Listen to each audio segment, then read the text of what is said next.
নামাজ ভঙ্গের কারণ 19টি।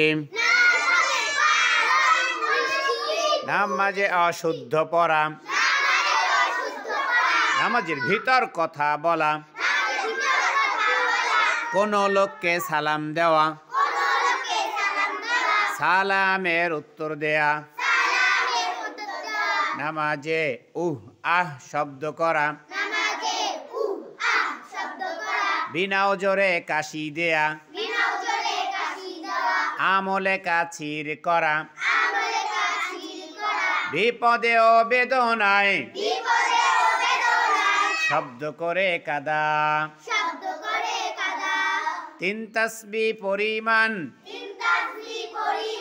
সতর খুলিয়া থাকিলে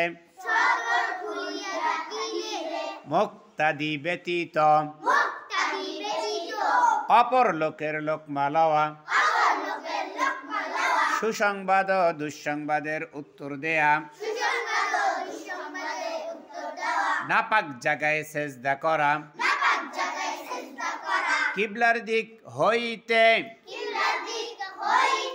সিনা ঘুরিয়া যাওয়া, নামাজে কোরআন শরীফ দেখিয়া পড়া, নামাজে শব্দ করে হাসা, নামাজে সাংসারিক কোন বিষয়ে প্রার্থনা করা, নামাজে হাসির উত্তর দেয়া, নামাজে খাওয়া ও পান করা, ইমামের